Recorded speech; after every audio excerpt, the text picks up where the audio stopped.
Yang akan saya bahas pertama ini adalah takaran konsentratnya. PK ini beda dengan methyl blue dan akriflavin. Bila penggunaan PK semakin pekat ataupun konsentrat tinggi, tingkat oksidasinya itu semakin tinggi. Bahkan bisa membakar kulitnya ikan ataupun ingsannya ikan. Seperti contoh kondisi ikan ini yang saya rendam dengan PK konsentrat tinggi. Di bagian mulut dan di bagian badannya ada sedikit kecoklatan.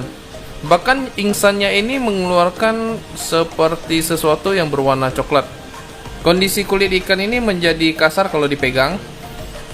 Bila ikan ini telah diangkat, kemungkinan besar ikan akan mati ya guys. Penggunaan PK untuk treatment ikan standarnya kisaran 2 ppm, yang berarti 2 mg per liter air. Bila tank teman-teman itu sekitar 100 liter, maka kebutuhan PK itu 2 mg dikali dengan 100, ya ini sekitar 200 mg. Proses treatment ini memakan waktu sekitar 4-5 jam. Dan untuk menetralkan PK ini bisa menggunakan 3 cara, yaitu menggunakan hidrogen peroksida yang 3%. Pada treatment ini 1 mili untuk menetralkan 0,04 gram PK, dan bisa juga menambahkan air baru. Kalau saya sih sukanya menggunakan filter saja, karena dengan filter yang bekerja, perlahan air akan steril sendiri, dan pengalaman saya itu ikan juga tetap kondisinya aman. Di sini konsentrat PK yang saya perlihatkan ada yang 15 ppm, ada yang 5 ppm ke atas, dan kisaran 2 ppm, biar bisa menjadi patokan ya guys.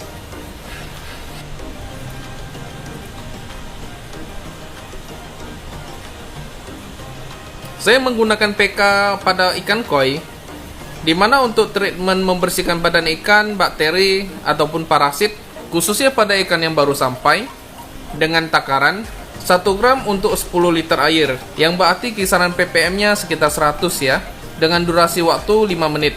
Dan diwajibkan menggunakan aerasi serta melihat kondisi ikan. Nah, cara ini tidak saya sarankan untuk ikan kecil ataupun yang baru menggunakan PK, karena ini resikonya sangat besar ya guys. Pada poin kedua, untuk tiap treatment penggunaan PK ini wajib menggunakan aerasi ya guys, supaya menambah pasokan oksigen yang dibutuhkan ikan, dan agar ikan lebih aktif serta tidak terlalu stres karena kondisi treatment ini. Dan yang terpenting, pastikan memperhatikan kondisi ikan bila konsentratnya dirasa terlalu tinggi. Pada poin ketiga ini, PK juga dapat membersihkan media filter yang kita pakai, seperti busa, biofoam, dan sebagainya. Karena media filter busa ini lumayan kotor, pengoksidasian PK ini cukup cepat teman-teman. Tidak sampai 1 jam, air perendamannya akan berubah warna kecoklatan. Agar lebih efektif, setelah dibelah sekali bisa dilakukan perendaman PK kembali, agar amonia di media filter ini ternetralisir dan bakteri juga ikutan mati. Saya juga melakukan percobaan pada ikan-ikan kecil saya selain ikan koi.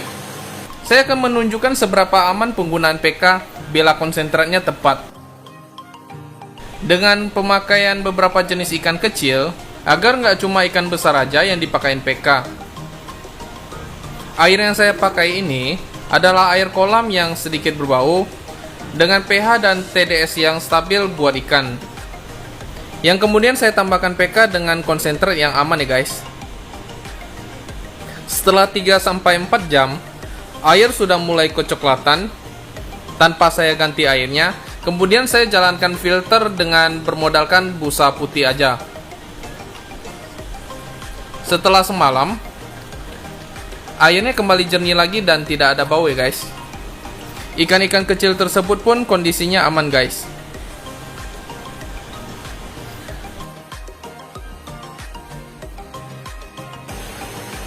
Sebagai contohnya juga, saya mempersiapkan wadah dengan takaran air yang berbeda-beda, di mana saya menggunakan air ikan yang kualitasnya kurang bagus, dan kemudian air akuarium yang baru saya ganti airnya, serta air kolam saya, dan kemudian air pump, dan yang kelima ini adalah air hujan ya guys. Setelah penambahan PK dan saya biarin selama 1 hari, ternyata ada perubahan warna pada 3 wadah tersebut, kecuali wadah air pump sama air hujan guys. Walaupun pada wadah air pump ini ada endapan yang coklat ya guys ya. Jadi bisa disimpulkan bahwa PK ini bereaksi pada amoniak, zat-zat ataupun bakteri pada air ya guys. Saya rasa untuk pembahasan PK ini cukup sampai di sini. Bila ada yang ingin sharing pengalamannya ataupun memberikan saran, silakan tinggalkan di komentar ya guys.